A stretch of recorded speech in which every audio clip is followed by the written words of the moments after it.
And good afternoon again. Thank you all for joining us for our March training, Healthy Aging and Social Determinants of Health. I'm just going to go through a little bit of housekeeping before we get started. Please make sure to keep your devices on mute while the presenter is presenting. There'll be plenty of time for questions, and also feel free to put questions in the chat. We will go back at the end of the session and review those questions as well. I also want to let you all know that we have closed captioning for this session as well. So that is available. There's an option, should be an option on your toolbar to enable closed captioning. Without further delay, I would like to introduce our speaker, Dr. Aaron Guest. He is an assistant professor, at ASU. And he will be talking to us today about healthy aging and social determinants of health. He's also within the Center of Innovation and Healthy Resilient Aging at Edison College of Nursing and Health Innovation at Arizona State. And he considers himself to be a social environmental gerontologist. So I hope you all are ready for a great session today. And Aaron, I will turn things over to you. Great, thank you so much. So everyone should be seeing a slide that says Aging in America now, so we will continue on, but I want to say thanks for coming to this talk. I'm thrilled to be here. As we get started, really I envision this as kind of an introduction to the social determinants of health and healthy aging. And so while some of this may be review for some, I think it's very important that we kind of start off by defining what we're talking about. And to start off, let's talk about a little bit about what we know about around aging in America. As I said, I know this may be reviewed for some, but I always want to be sure that we're on the same page. We know that there's been rapid aging in the United States population, but really what does this mean? And aren't we all aging all the time? So we know at the end of this presentation, we'll be 60 minutes older than what we were at the start. But really, what we see in this chart is that the population from age 65 plus has gone from, will go from 16% of the population in 2019, and it's expected to be nearly 21% of the population by 2040. And this chart is probably something we see all the time, but I think it's important to note what this chart doesn't show, and it doesn't show us that the U.S. older adult population is now more diverse than ever before and will continue to increase in diversity as the population ages. And this includes, and by diversity, we mean things such as race, ethnicity, religious affiliation, gender identity, sexual identity, relationship status, socioeconomic status, the list goes on. That we're moving, and the older adult population has often been viewed as this monolith of, kind of white older individuals. And while that's never been true, it's particularly not true now. We also know that I like to remind people that the older adult population in the United States is not evenly distributed. Recent data from the 2020 population estimates now place the oldest state with Maine, with 21.8% of the population being over the age of 65. Florida's right behind, though, at 21.3. Meanwhile, on the other end, you have states like Texas, Alaska, and Utah that all have rates below 14% of the overall population being 65 plus. Now, this, of course, doesn't really paint the whole picture, because we know that Maine, for example, has a much smaller population than Florida. And when we look at the total numbers, you can see here that the number of older persons, of course, in Florida is much larger based on this chart from 2017. You can also see the older population in this distribution chart really kind of centered a bit on the East Coast more so than the West Coast, or even in the Midlands. So while we may talk about, oh, Texas isn't that old, the reality is Texas has a very large older adult population, even so. And finally, the thing I like to mention is that when we talk about aging, even though in this context we're focusing on American systems, aging is not just an American phenomenon. In fact, the global population continues to age, And individuals over age 65 plus are going to hit 16% of the total world's population by 2050. And much of this growth is actually going to be in African and South American nations. So the reason we're all here and the purpose of this presentation is really to talk about the social determinants of health. And when you think of the social determinants of health, what comes to mind? You think about homes, about nature, about genetics. Perhaps what comes to mind for many of us is, thinking back to the textbook where we first had to memorize the definition for our class. For many of us, we learn about them conceptually, but perhaps they're never operationalized in a way that is usable or that we feel like we can apply to our work.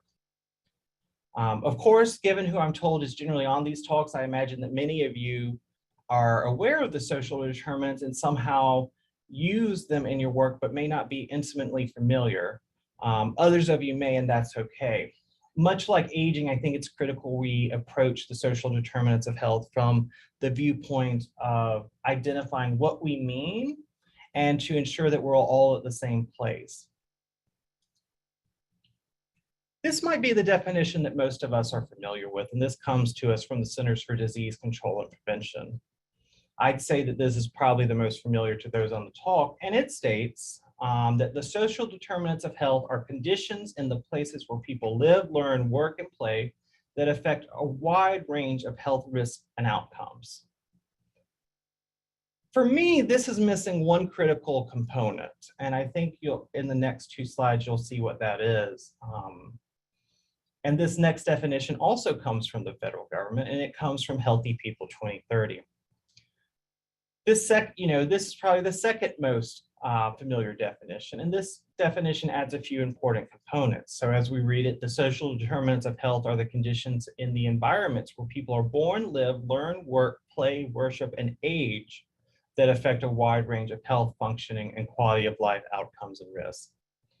Given the focus of my work in this talk, you can probably identify that one of the things I think is so critical in this definition is it includes age.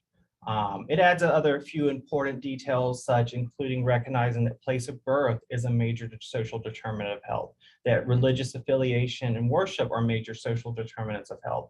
But really, it's that focus on age, that indicating the passing of time influences not only health, but also functioning and quality of life outcomes that I think is so critical to our understanding of how the social determinants of health influence us overall. This definition also takes more of a lifespan and life course approach to understanding how the social determinants of health can affect health outcomes and risks. We sometimes, when we think about these, we think about them as one-time exposures, but the reality is the social determinants of health affect us throughout our lives and at varying different levels and times throughout our lives. There's one last definition I want to introduce, and that definition is from the World Health Organization. And quite honestly, it's the definition that I most commonly use in my work because it's the one that I find to be most concise. I like the details in Healthy People 2030 and before that Healthy People 2020, but I often find that that definition is quite long. And as we increasingly work in a global context, I find this one to be valuable because it's often the one that partners are aware of. And while also including notions of age and the role that cultural forces and systems play, and it includes the notions of age and role that cultural forces and systems have in influencing daily life. And I think this is also so important because it's the daily life that really highlights for us the fact that these often aren't some long-term exposures that result in health outcomes later on down the road. While that is true, really, these social determinants of health are affecting us on a daily basis and in our daily decisions and in the daily actions that we're undertaking. It's not, it's not that, it's not just that after a lifetime, these social determinants of health come into play, but really from the moment we're born, they're influencing our decisions, our actions, our thoughts, and our health outcomes. So as we move forward, I encourage you to keep this definition in mind because it's the one we will, when I talk about the social determinants of health, I often use. Now, I also recognize that healthy people 2030 may be more applicable to your work, and I think that one is equally okay. But keep in mind that notion of time and the passing of time and how this influences us throughout our lives. The social determinants of health are, as we think about them, they're a broad topic, and we have to think about how we can operationalize them in a way or categorize them in such a way that we can kind of break it down. Because really, if you think about it just on its own, the notion of everything around us that could be affecting our health and is affecting our health, I get overwhelmed. So I often find that it is helpful to break them into domains of health, particularly as we develop interventions that may want to target these social determinants of health. Regardless of what definition you use, we often find the social determinants are broken into 5 domains, our domains of health. The first of these is education, access, and quality, and it includes access to primary, secondary, tertiary, and formal and informal and continuing education. It's not only the level of education you receive, though, but it's also the quality of that education. We know, for example, historically, before standardized, that what constituted a school year in the United States could vary widely. It could be anywhere from 180 days down to 60 days. And so when we think about people, particularly of older generations, stating they have up to a high school diploma, that can vary widely between the regions of the country. Now things have standardized a bit more, so we've addressed those challenges, but the quality of the education still varies widely throughout the United States, and we see that through things such as reading scores, math scores, testing scores, etc. So it's educational access and quality. We also see healthcare. The next one we often talk about is healthcare and quality, which includes public health preventative services, the ability to treat and prevent acute and chronic illnesses. We look at neighborhood and built environment, which is including not only the environmental exposures that we often think about, such as exposures to carcinogens, chemicals in the water and things like that, these kind of these biochemical exposures, but also the environment and how the environment can encourage or discourage favorable health outcomes. So for example, if you live in an environment that doesn't have access to sidewalks, you're less likely to walk than if you live somewhere where you have access to walkable, navigable, and safe sidewalks. Do you live in an environment that has no public spaces, or do you live in an environment that has welcoming public spaces? Do you live in I live in Phoenix. Phoenix is a very car-centric city. Do you live somewhere else that perhaps has easier mobility without a car or available public transportation? We also go into the social and community context, which includes an individual's social supports, feelings of belongingness, access to community members, engagement in community activities, and the ability to live authentically. And this is across the life course. And I often think about, when I think about this, I really focus in my work on feelings of belongingness and the ability to live authentically. I tend to focus with LGBTQ populations, particularly older LGBTQ populations. And we know that there are some environments that throughout their lives, they haven't been able to live their authentic selves, thus, resulting in feelings of disengagement or not being welcomed. We see this in older age too, and initiatives such as age-friendly public health systems, really seek to ensure that regardless of age, we're able to be active, engaged, and live authentically in our communities. And then finally, there's what I call economic stability and policy. We often hear it referred to as economic stability, and it includes a person's ability to provide for themselves and afford all necessities. As I said, within this domain, many of us are now including policy as a determinant of health rather than having it be assumed elsewhere, because we know that policies really drive a lot of the outcomes and existence in these other domains. Are we financially providing for our educational system so that they can have good quality? Are we financially providing so that people can have access to quality care? Are we providing for all neighborhoods to have safe, navigable sidewalks? Are we providing for social support programs that will allow individuals to have access to care that they may need as they age? And I mentioned that we generally break these into 5 domains because one aspect I think that's really notable is that these won't be the only domains you find. In fact, in an article by Dr. Islam of La Trobe University in Melbourne, they identified at least 30 separate items in the academic literature that have been deemed as social determinants of health. This list includes items such as time, transportation, food, the rule of law, stress, social exclusion, unemployment, addiction, gender, media, religion, and colonialism. The social determinants of health the social determinants of health are useful as a categorical system to identify what we're targeting, but for your own work, you may identify others. You may assume that some are not subsumed within broad categories, or you may want to highlight specific social determinants of health for your population.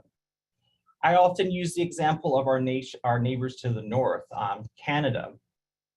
They have also, whereas in the United States, we have opted for 5 social determinants of health, really kind of those 5 domains. Canada has instead opted for 12 domains as they think about domains of health. And you'll see a lot of overlap, but you'll also, in the Canadian approach to determinants of health, see things such as race and racism, gender, culture, biology, childhood experiences. I'd encourage you to think of the demands of health within the social determinants of health as a categorical system, as a way to organize your thoughts and what you may be targeting. Recognizing in your own community or your own work, you may need to break them out more specifically, or you may wish to highlight some that are specific to you. And I know I've repeated that, but I often find people believe that, oh, these are the only 5 that we can target, or these are the only 5 domains. And while we find it helpful to have these categories so we're all speaking the same language, it's also important to recognize things that may need to be highlighted or not subsumed under these groups. I often think about the presence of race and racism, colonialism, being included in the social determinants of health and really highlighting them. And I have a colleague from Canada, and she provided me with the graphic of the Canadian maple leaf, so that's for her.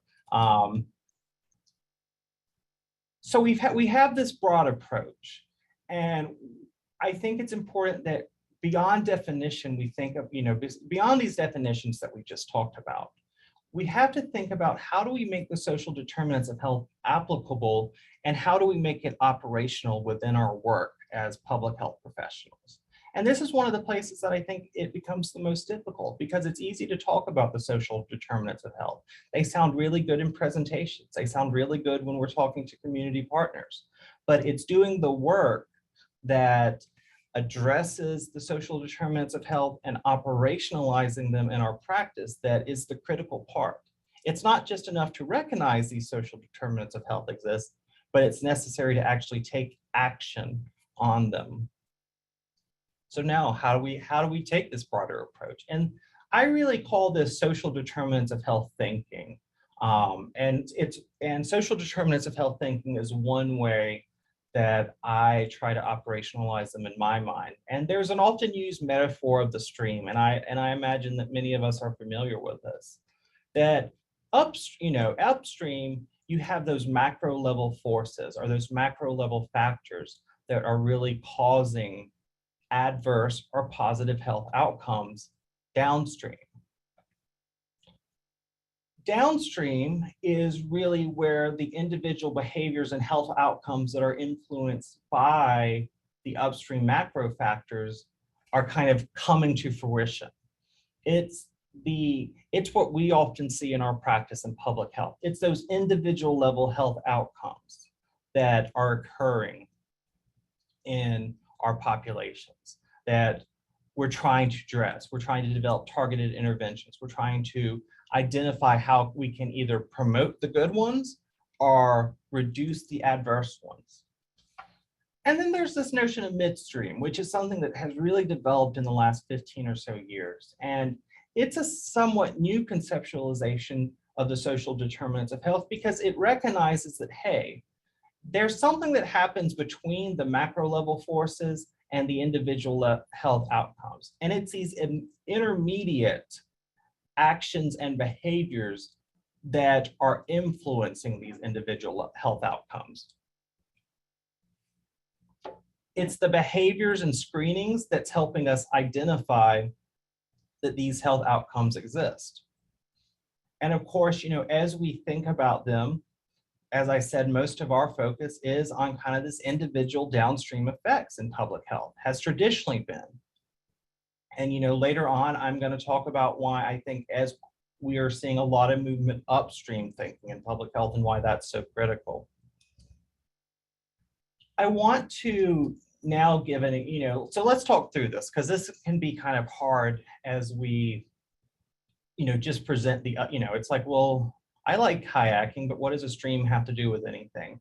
And so let's say that I'm interested in falls of older persons and I want to take the social determinants of health thinking approach. And I picked this specific topic on purpose because what, you know, what we often find is when people talk about social determinants of health, they're talking about a chronic illness.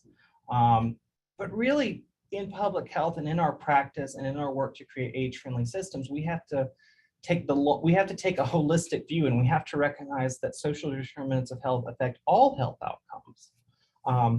So you know, let's consider that we know that falls have resulted in nearly 3 million hospitalizations for older adults in 2019, and that 1 in 5 falls cause a serious injury, such as bone fractures or head injuries. Approximately 34,000 older adults die every year as a result of a fall. And you know, and really, for most cases, falls and their associated injuries and cost are largely preventable. So taking a social determinants of health thinking approach, you know, our downstream is easy. It's falls. And really, when we talk about falls, we're talking about decreased mobility as well. I tend to think about it kind of as, let's work our way upstream. And by that, I mean, you know, what do we know are the risk factors for falls? And well, we know a couple of things. We know that access to services is a risk factor for falls. So if you don't have access to services that can help identify a fall, that you may be in threat of having a fall, can be a challenge. We know that building design is a midstream factor that can affect falls. If you're in an environment that has really poor building design or isn't designed using universal accessibility principles, that can be a challenge. We know that excessive alcohol intake throughout the life is a midstream factor that can affect falls. We know that lack of exercise as well, due to the degradation of muscles and bones. And then finally, that cognitive reserve and mental health can be something that results in falls. So we've now kind of gone from what are, falls are our main thing we're concerned about. And we worked our way back upstream to identify those intermediate behaviors that can result in falls. So then we go up one more level and we go up to the upstream. And what we find there is that, really looking at it, as with most things, education is a predictor of falls. That Lee and colleagues have identified that individuals with lower education status, meaning, up to, around a high school or lower, are 4 times as likely to have a fall than individuals with higher level education status. Education, often we find it in many it's very common to find in many upstream analysis because it is such an important predictor of other things such as housing, resources, and in the United States, health insurance. But we also know that housing can be an upstream factor because yes, education can result in housing, but if we are in poor housing, then we are most likely, we may be experiencing poor building design, or building design that is not applicable or appropriate for our well-being and health. We also know that social interactions, how can social interactions prevent a fall? Well, we know that if we're interacting with individuals socially, we tend to have a bit better health, better mental health. We're not as socially isolated or lonely, which then in turn leads to further mental health, adverse mental health outcomes.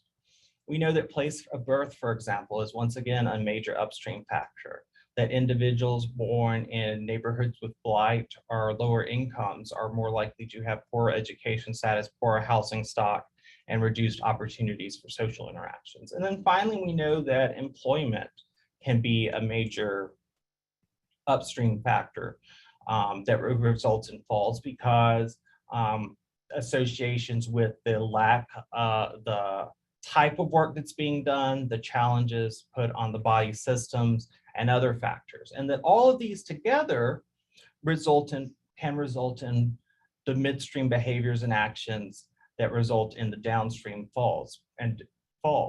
But when we look at this, it also becomes clear that, hey, there's some other things that are co-occurring here. And that is because we know that falls can result in things like isolation, which then can lead to depression and other adverse mental health conditions. And that older persons with reduced mobility tend to have poor health outcomes. And so I tend to think of this as paddling upriver. And as you paddle upriver, you may find that, yes, I'm addressing falls, but I'm actually, in addressing falls, I'm also addressing chronic conditions and depression and decreased mobility. This is kind of a sidebar, but it's an important sidebar, and it's that I told you I referred the definition of the WHO in part because it included age, and here's one of the reasons why I find that and this notion of the passing of time so critical to any definition of the social determinants of health. Generally, we don't wake up one day as old. I'd be more than happy to talk about subjective age experiences at another time, but I think we often, have to take this life course approach to thinking about the determinants of health.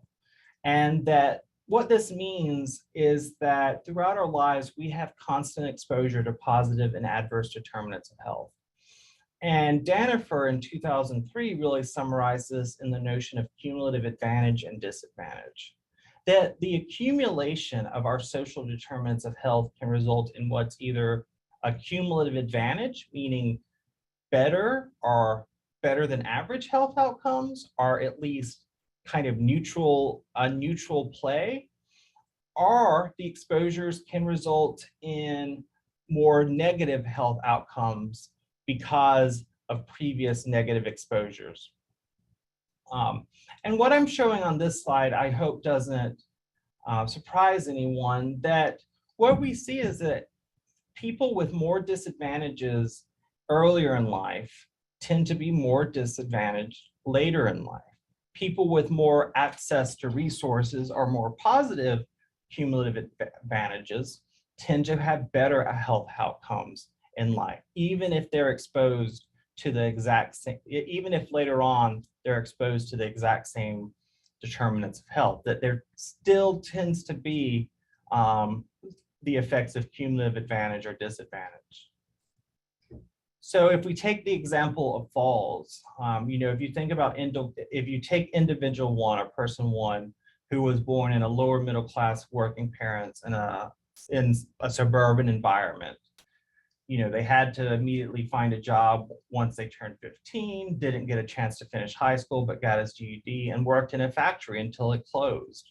Compared to individual two, who was born to upper middle class parents where, one of the parents stayed home, completed high school and got an associate's, and rose through the ranks in their job, that what we'll find is that person one will have increased adverse health outcomes, even if they're exposed to all the same, even as they're exposed to the same upstream, midstream, downstream factors. Well, person two will have decreased adverse health outcomes, or to think of it another way, would be less likely to experience a fall.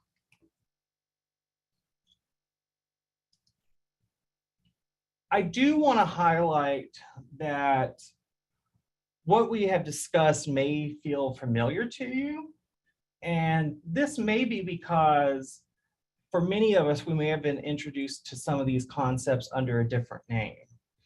And that's the socio-ecological model by Brofenbrenner as an approach to health. And if it helps you to think about like this, I always like to highlight that you can think about these upstream, midstream, and downstream factors in terms of societal and community, the midstream factors as the interpersonal, and the downstream factors as the individual. I think it's important that we identify ways that we can approach these in languages that individuals might understand or community members might be familiar with it as we've used it throughout our work with them. And the social ecological model is a model that I often use, and it's helpful sometimes for me to think about the determinants rather than upstream, midstream, or downstream, to put them in this model to really work through. What I hope is clear is how these social determinants of health are constantly interacting with the individual and influencing health behaviors and health outcomes of the individual, and that these are constantly in flux throughout someone's life. So we consider that the individual is constantly being kind of exposed or pressed by these different exposures, and that much like many things in life, the importance or the nature of these exposures and which one is kind of putting the most pressure or is having the most influence can really vary throughout an individual's lifespan. Culture and education may be what's really affecting an individual's health later on. And not to say it won't, in their youth, not to say it won't affect them later on, but it could be the ones that they really feel the most pressure affecting their health and well-being. Because if you're in an environment or culture where it's not normal for the parents believe we shouldn't get vaccinations or we shouldn't do this, and then you turn 18 and you decide you want to increase those health access, that amount of health access, or get those, your exposure to certain diseases earlier on in life could have been higher. You could have had health conditions that other people in the same cohort did not have because they had vaccination or they had access to medical care. But throughout the life, these determinants of health really influence an individual's health status then, and then through the passing of time, cumulative at disadvantage and advantage, influence an individual's health status later on. I imagine that this has been a lot to take in during a short period of time, and I don't want the role of public health systems to get lost in this conversation. Public health systems have a really vital role in engaging our aging population, and I like to tend to be action oriented. And so I've broken down what I see as the four roles that public health systems have in regards to the social determinants of health. The first thing that I think is important is that public health systems have a responsibility to monitor, treat, and alleviate these downstream factors, these downstream adverse health outcomes and individual level health outcomes. Then, as we're working on that, it's important that we go up to the top. We go up to the top and we identify and address what are the upstream factors that are causing these downstream outcomes. And as we do this, we may become aware that, hey, there's a lot more of this sludge at the bottom than there is at the top. Why is that? And that's the accumulative effect of adverse social determinants of health. That yes, they may start off small, but much like a snowball rolling down a hill, they increase in size and their impact increases. And so we see that, these adverse health outcomes are accumulating at the bottom. We also then need to document and intervene at the midstream to say, what are the screening behaviors or what are the intermediate behaviors we need to undertake to reduce these downstream outcomes. And then I think what's critical to the role of public health is that it's really our responsibility to then eliminate the adverse upstream causes to get rid of the adverse outcomes at all.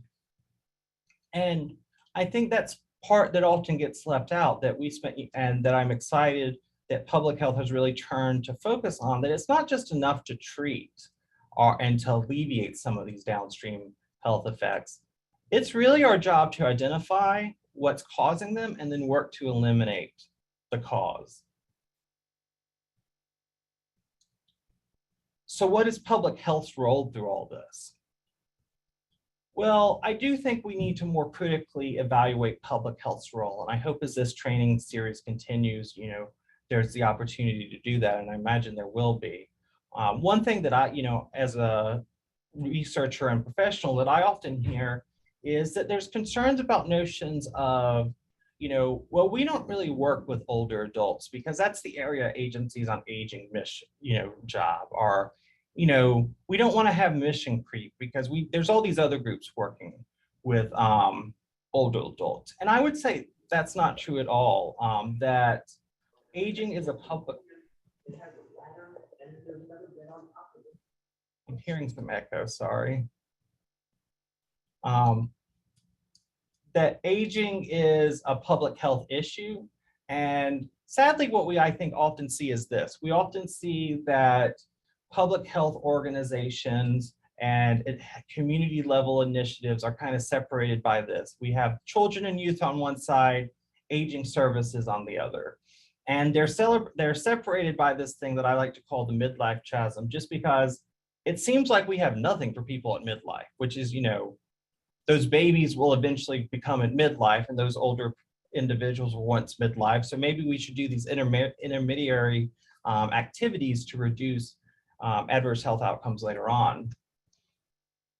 And I find this, to be a bit concerning that we've kind of divided things like this. And, I hope it's concerning for others. One thing that I really view as critical, and I may get,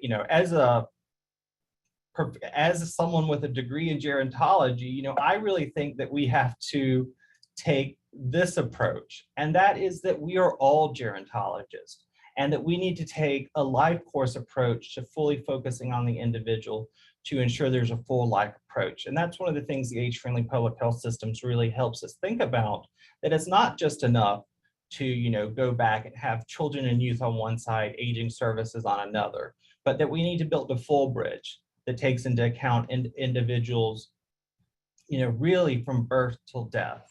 And that is something that is exciting that many of you are working on and that we're seeing increased instances of. And as I mentioned, the age-friendly public health systems helps you do this. If you look at the 6 C's that have been developed for this initiative, you can really see how it breaks down across a social determinants of health thinking approach.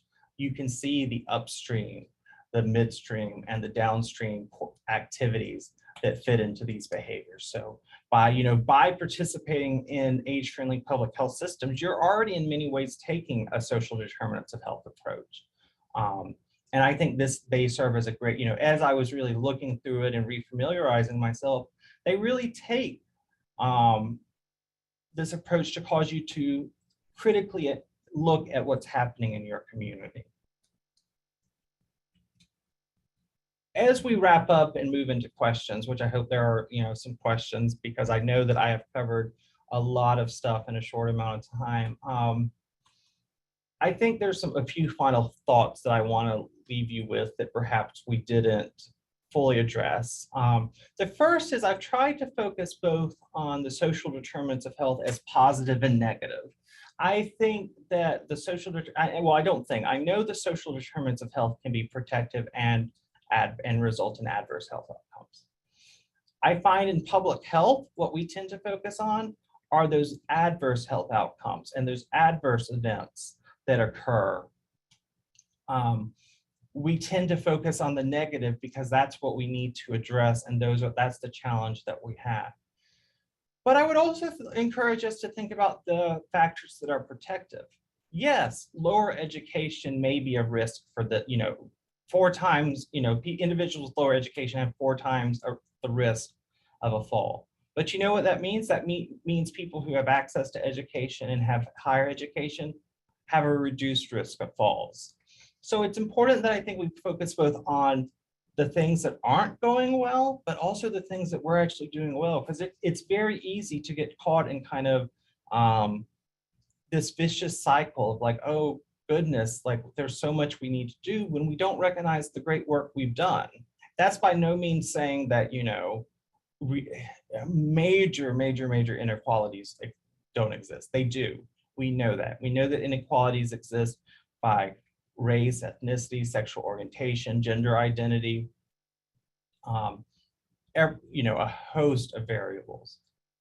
But I do think it's important we focus on the positive every now and then. I also think it's important we consider the holistic individual, group, and community. And by that I mean that we have to consider, the effects these determinants of health are having both on the local community that we may be looking at, but the broader community. In terms of, yes, I may be very interested in what's happening in downtown Phoenix, but downtown Phoenix sits within a larger metropolitan area. So after I've looked at downtown Phoenix and how the closure of a high school here can affect health outcomes, what is it doing to the city as a whole, to the county? And you'll often be surprised by how what some people may consider a local issue has wide health implications. And that's also a great way to build support for initiatives by saying, it's not just an us problem, it's not just this community problem, but this has wide implications to affect health. The other thing I think is important, and this is another thing I might get in trouble with, like we're all gerontologists, but it's okay to be an expert, not a generalist. And what I mean by this is that as I often find that as we're developing programs, and even in my work in public health, that as we're developing programs, we tend to want to design things that address everything, that we know these inequalities exist, so let's go all in. It's okay to say that I want to focus on falls among older adults, that I want to address diabetes, that I want to address HIV, and I want to use the social determinants of health thinking to do so. If you say to try to address every adverse social determinant of health at once can be overwhelming. And how much gain will you have in all areas? And I always want to give my students and other people I talk to the permit, it's okay to be an expert. It's okay to say, we're addressing falls right now. We're addressing health access. And then finally, this is changing, but I remember when I first got involved in aging and public health, that many people were like, well, aging, is that really a public health issue? Is that really public health area? They're just kind of part of a broader community or a broader population. Like maybe you should go into medicine or geriatrics or, social work or stay in gerontology. But just to say that this is public health lane. And I know I know that everyone here recognizes this, but I think it's important that we get this message out to others that, hey, public health needs to take a hard look at aging issues and aging diseases and identify where we can be involved, which is everywhere, and how we can be of service.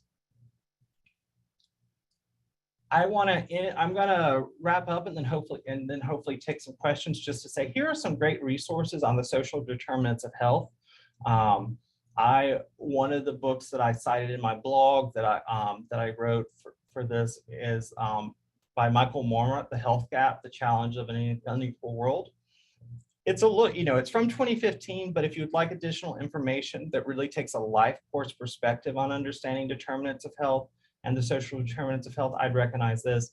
All of these websites have additional resources. Of course, the Healthy People 2030 is also working to break down those resources by age. And if you look at the finalized reports coming out from Healthy People 2020, you can also see some of the results by age for those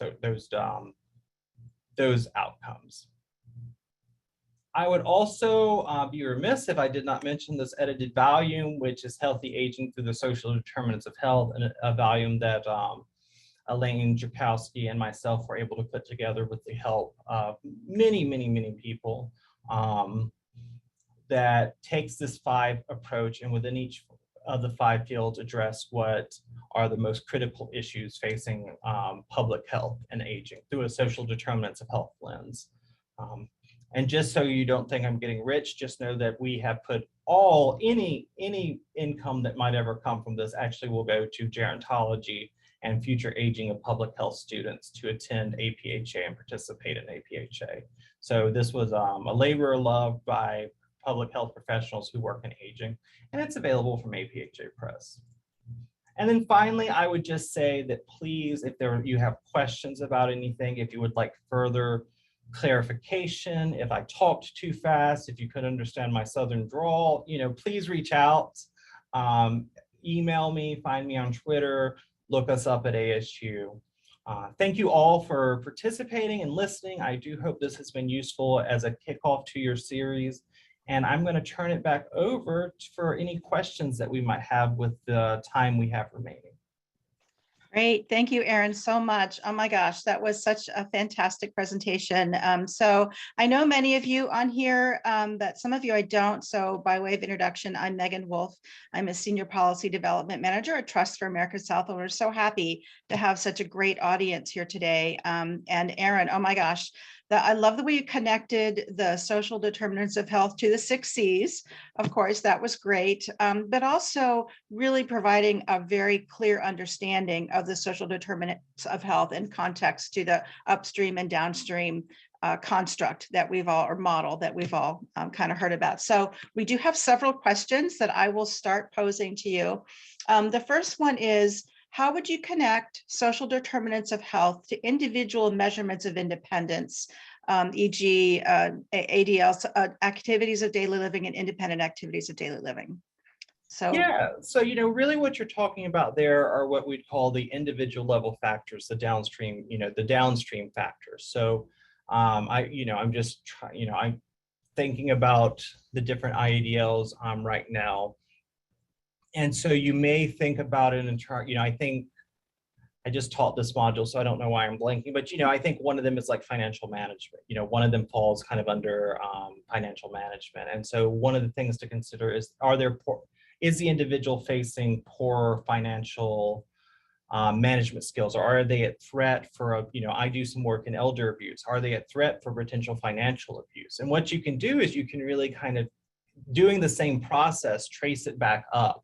So what are the intermediary screening or behaviors? Well, we know individuals that tend to have only one individual providing their care, most likely a family member. Unfortunately, we know most instances of elder abuse come from families.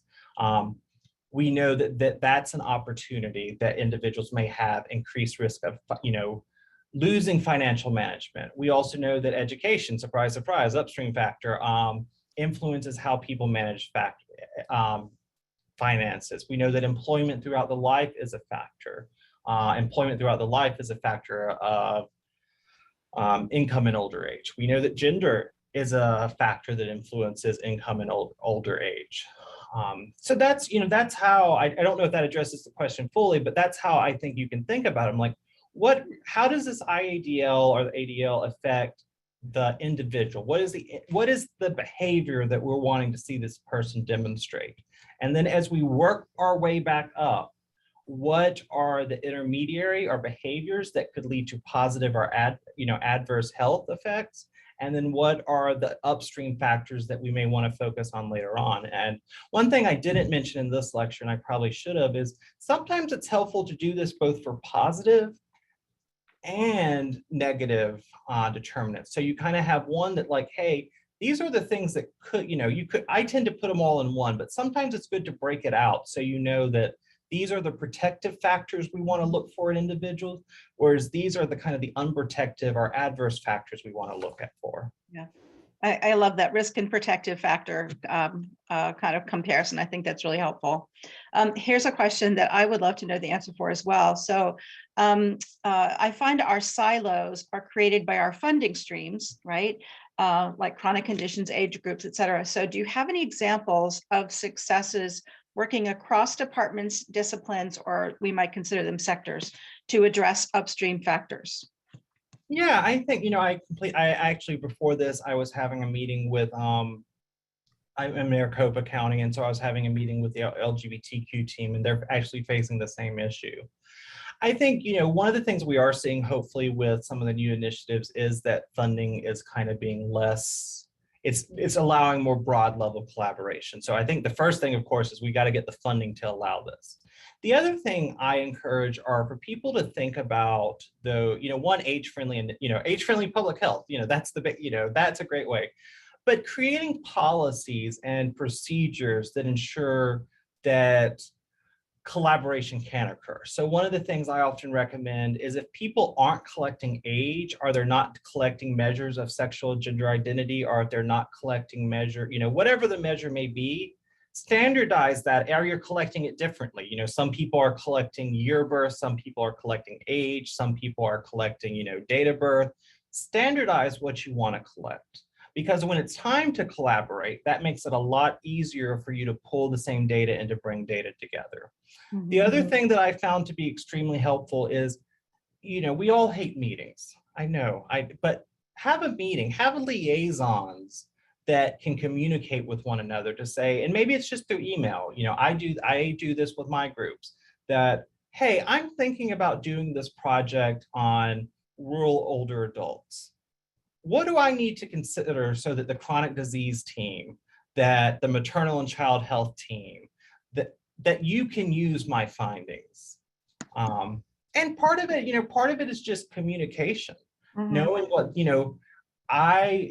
I'm always alarmed, even in my own place of employment, how much I have no idea what the person down the hall is doing. And so sometimes it's as simple as just sending an email out to say, hey, we're doing this. How do you have thoughts? Yeah, no, that's such a great idea, and I think something that we don't even think about. If you're in the office in the building, just go and knock on somebody's door, right, and say, start those conversations. That's a lot of the work that we're doing in the state of Washington. That's what we're learning, is that folks need awareness. They need to understand what their partners are doing. So several more questions. Here's another good one. Are there any resources that survey the patient, like I guess a screening tool of some kind, that tie back to the upstream factors? Yeah, there are increasingly tools that seek to identify upstream factors that kind of, so the Prepare tool, there's a website called PHENX. It's actually, it's a tool for researchers, but it includes things such as the Prism tools, which have a Social Determinants of Health screener. You can also look at some of the CDC BRFSS tools. One of the things I would say is that there are very few clinical tools that kind of address these challenges, particularly upstream factors, and that unfortunately, what I have found to be successful is we're collecting the data on the upstream, but in our data systems, we have it linked in such a way that these responses are going to align with upstream factors. And I would just say to the last question too, one thing I wanted to end with is, it's also important to institutionalize the things you're doing, because we all know that we do a lot of things, and then once we leave, the knowledge walks out the door. So institutionalizing what we're doing. So if you do decide to go the route of including questions on the social determinants of health upstream factors, that you document why you're doing it, so that someone later on is like, let's just get rid of these. Mm-hmm. And that happens more often than not, unfortunately. So I have just wondering if there is a way, or if this has been done for community health assessments and state health, assessments that lead into the community health and state health improvement plans, are there any examples of how those are aligned with social determinants of health? Because you know, a lot of times that's what dictates and guides the practice and the funding streams, right, for what public health can do. Yeah, I would say that one of the states that comes to mind, and there's probably someone on the call from this, but California, actually, if you look at any of their community health assessments, community health plans, state plans, they basically they align everything they do within the domains of the social determinants of health. And I actually had a slide that I took out because I'm constantly impressed by the equity lenses they use, that their mental health plan, which I about included, is broken down by, we're addressing these things and we're addressing them because here's where they fall in the social determinants of health. And here's the order we're addressing them, because we know if we address this, we will affect this and this. But if we only, we'll address 3 things if we address this one midstream factor, but we'll only address 1 here. I think that's really helpful. Unfortunately, it does require some work. In some ways, I'm increasingly seeing with some community partners that they're actually designing their surveys in such a way that rather than, having domains on social characteristics or, health access, they're dividing and creating their surveys based on determinants of health domains. So that when they do the reports or they do the analysis, it's already broken out in that way. I love that. I love that. If you have any examples of that, if you could share those with us, we can send those. You could email them to Karan and we can send those out as well, because I think that would be really, really helpful. I think we have time for one more question. I just want to open up if anybody wants to come off mute and ask a question. I do have a couple more that I've been collecting from the chat, but if anybody would like to come off mute and ask a question, please do so now.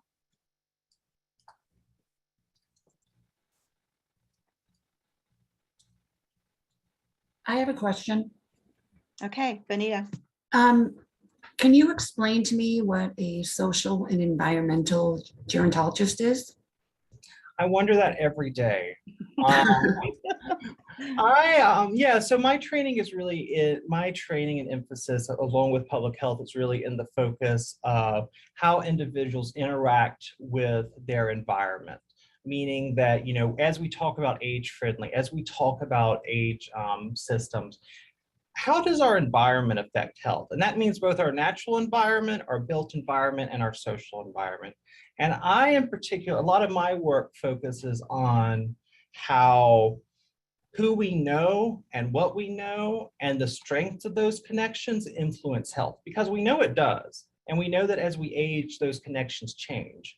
Unfortunately, a lot of the research that has been done just says, yes, I know this person and knowing this person is good.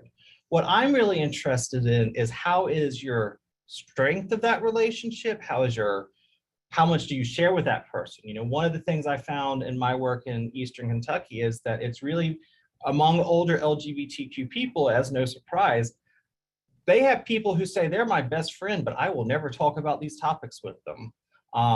And that's really what I'm interested in, how, really how does where we live then influence all of this? So I do a lot of, I kind of look at the person and environment, as a social worker would. But yeah, that's what I tend to do. Thank you for that. That's a great question. That's a great question to end on. Thank you, Benita. And gosh, Erin, I can't think of a better presenter to have to kick off our Social Determinants of Health series that we'll be hosting for the rest of this year. This has been just fantastic. And I know everybody has agreed. I do have a few more questions that we didn't get to, which if you're open to it, I will send them, we'll email them to you. And absolutely. We'll post the answers. But I think we can probably post them at the end of your blog on our website. Yeah, and please read, if some people are asking for my email, please reach out to me. I promise I will get back. It might be a day or two, but I will respond. Thank you all for coming, and this has been an honor. Thank you. And I hope you all will join us next month in April, the 3rd Thursday at 3 p.m. We will have someone speaking about HIV and aging and how the social determinants of health can help public health respond to those needs. So thank you all so much for being with us, and hopefully we'll see you next time. Thank you all. Bye. Thank you.